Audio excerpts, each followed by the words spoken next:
Paz do Senhor, queridos. Paz do Senhor Jesus. Bom dia, boa tarde ou boa noite. Eu não sei, né, o horário que você vai estar ouvindo esse áudio. No meu caso, são 7h03 da manhã. Eu estou quase saindo para o trabalho, mas eu ainda tenho um tempinho, né? Disponho de um tempinho para conversar com vocês sobre a palavra de Deus. E hoje eu queria falar sobre a hipergraça. Você já ouviu falar da hipergraça? Falar da graça barata, né? Essa graça que está sendo servida em bandeja de prata, né? Para as pessoas pisarem, espizinharem da graça de Deus. Hoje em dia, a gente sabe que é muito comum a gente ver as pessoas pregando o amor de Deus, e é óbvio que se deve pregar o amor de Deus, ninguém está dizendo que não se deve pregar o amor de Deus, mas tudo que chega ao extremo, né, tudo que perde o equilíbrio, traz um problema muito grande para nós, né? Ser santo demais dá problema para nós, ser uma pessoa que conta muito com a graça acima de tudo, também traz problema. A verdade é que a gente deve ter o seguinte em mente. Lembre-se que a graça de Deus sempre vem acompanhada da sua justiça. O amor de Deus, ele não vem desacompanhado de sua justiça, ok? E as pessoas estão querendo destacar, separar amor de Deus e justiça de Deus, quando na verdade os dois andam juntos, ok? Então, essa pregação dos últimos dias da hipergraça, né, ou dessa graça barata, tem trazido problemas seríssimos para dentro da igreja, seríssimo para a vida das pessoas, né? Eu gostaria de falar aqui, tocar no assunto de alguns pontos sobre isso, né? Esse ensino da hipergraça, ele é muito difundido pelas pessoas que vivem na prática do pecado, né? As pessoas que vivem na prática do pecado, pessoas que guardam no coração muita mágoa, muito rancor, muito ressentimento, usam muito esse discurso da graça barata, né? O que é, na verdade, a graça barata, né? A graça barata é dizer para as pessoas e acreditar que a graça de Deus é tão grande, que ela se sobrepõe até ao seu pecado e que Deus é capaz de fechar os olhos para o seu pecado e amar você e ficar com você e abençoar você e te levar para o céu, independente de sua conduta, porque a graça de Deus é muito grande, né? E não é bem assim, queridos. A gente sabe que na Bíblia está escrito que cada um vai pagar pelos pecados que cometeu, que naquele grande dia que o Senhor voltar, né, o Senhor trará juízo sobre essa terra.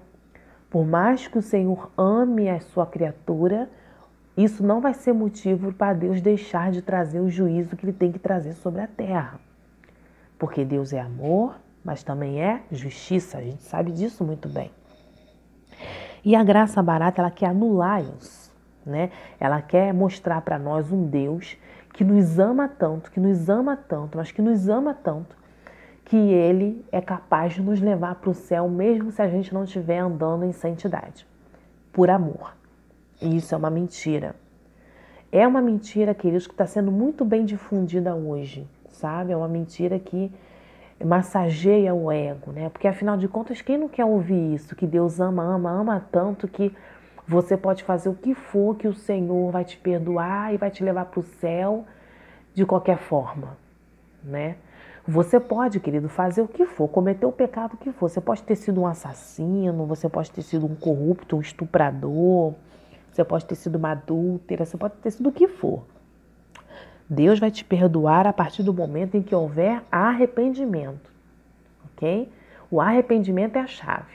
Se não houver arrependimento, não há perdão e não há salvação.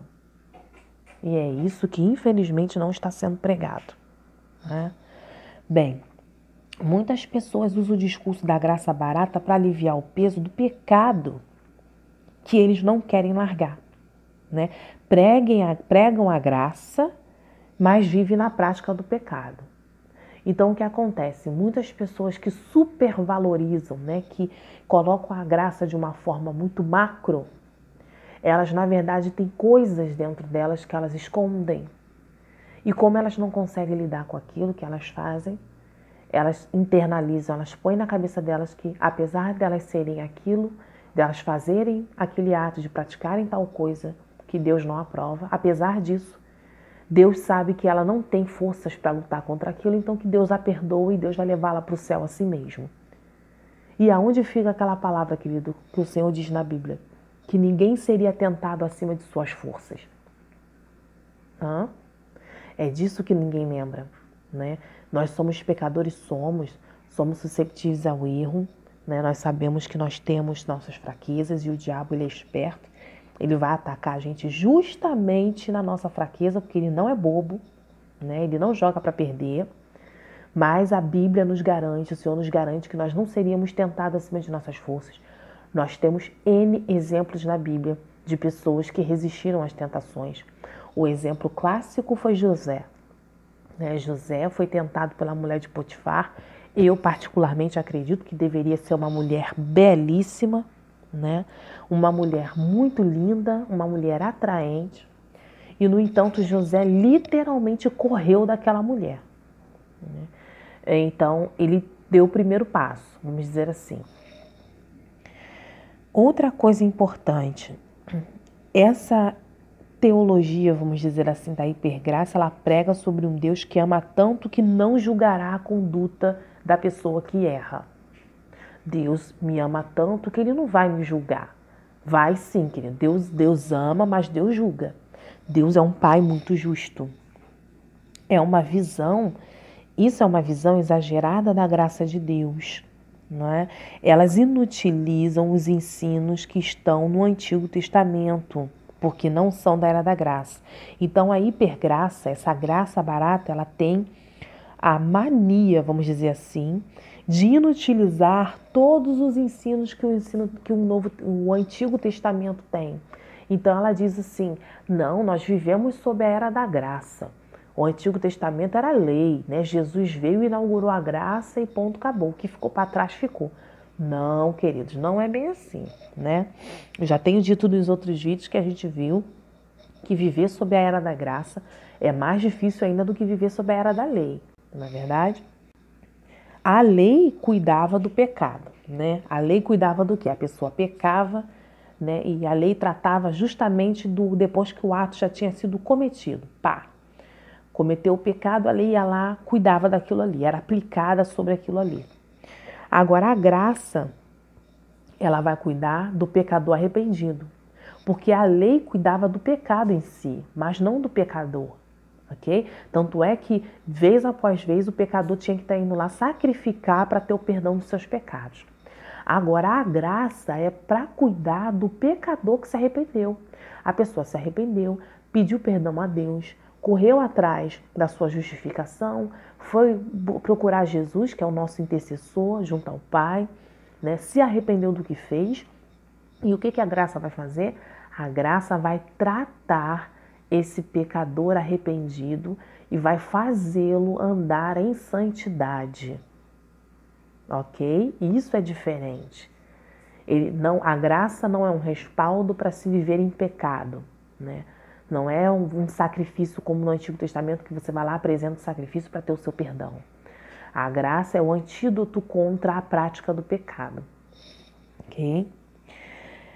Pregar sobre o amor de Deus faz o pecador se amar ainda mais e se achar justo. Vocês já repararam que quando só se fala no amor e no amor de Deus, as pessoas ficam mais em paz quando elas pecam, quando na verdade elas deveriam ficar completamente desesperadas quando cometessem um pecado, né?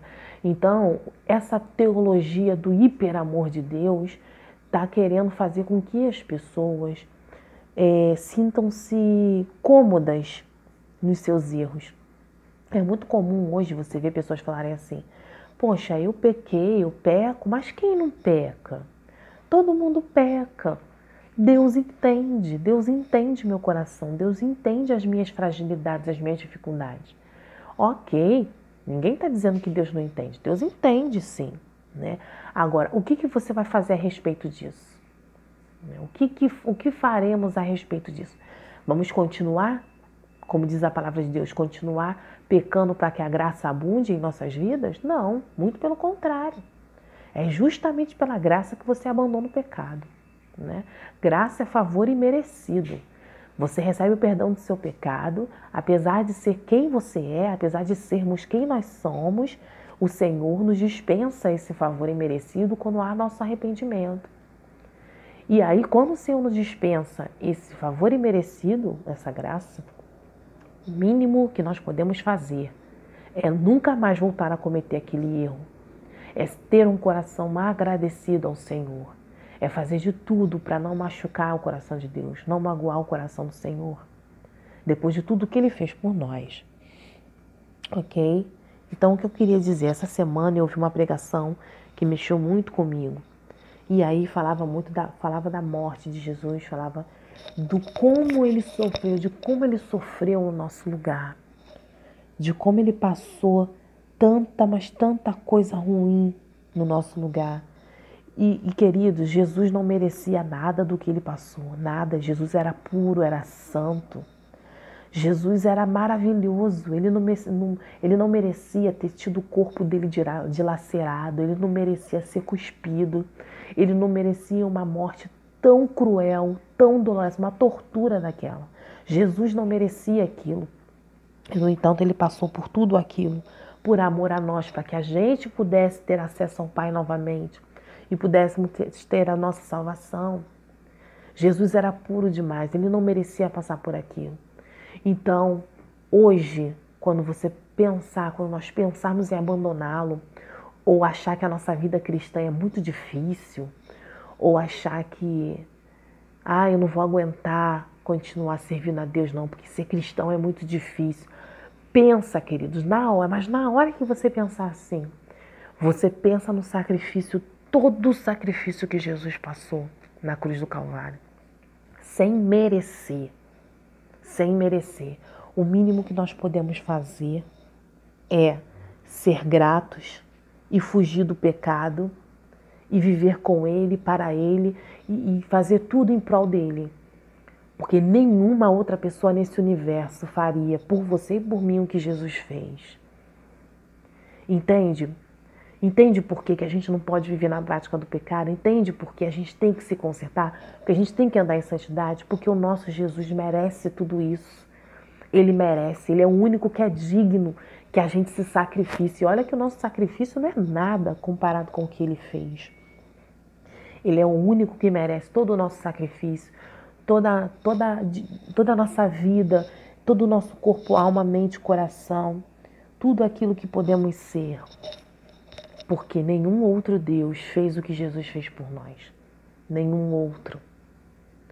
Então, quando a gente começa a entender, quando começa a cair a nossa ficha de que a gente deve amá-lo porque ele nos amou primeiro, quando a gente realmente entende isso, as coisas mudam. E a gente não fica usando da graça para ter liberdade para pecar. Ok?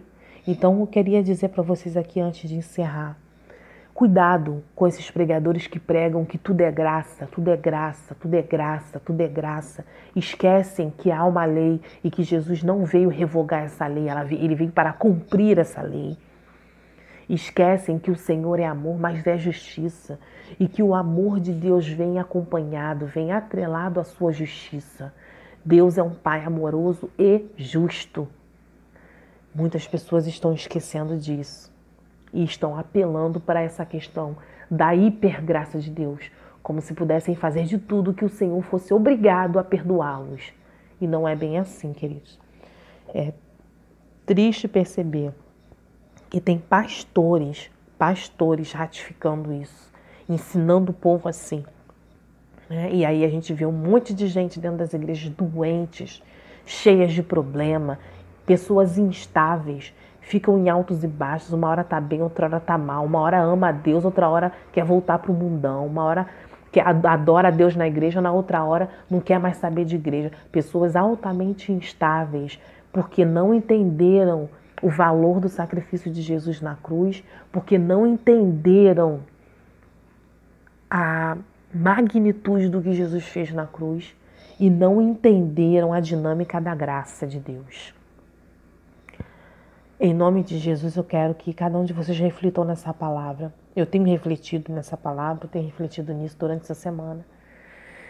E que Deus abençoe vocês em nome de Jesus e esclareça mais na mente de cada um de vocês. Eu peço em nome de Jesus que se você conhece alguém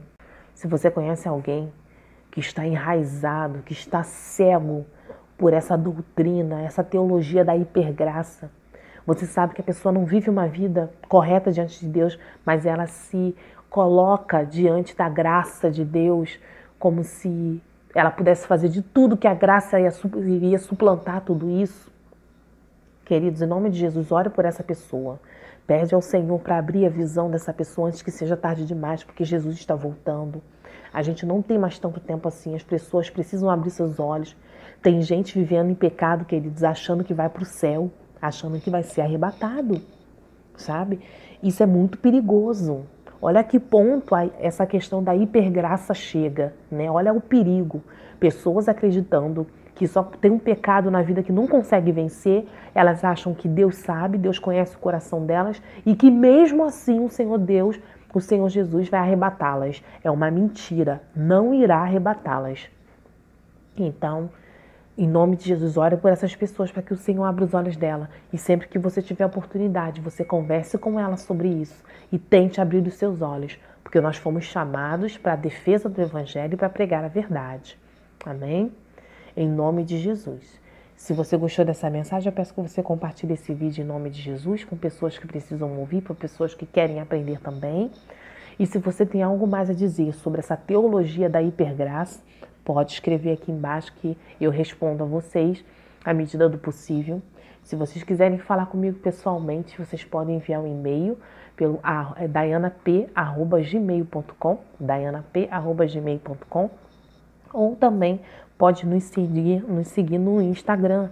Vira e mexe, eu estou postando alguns vídeos lá no Stories do Instagram. Então, o Instagram é @a-palavra-semeando, @a-palavra-semeando. Tá legal? Deus abençoe vocês em nome de Jesus. Agora eu estou indo para o trabalho e que, em nome de Jesus, a gente possa se encontrar aqui no próximo vídeo, ok? Um beijo, fica com Deus.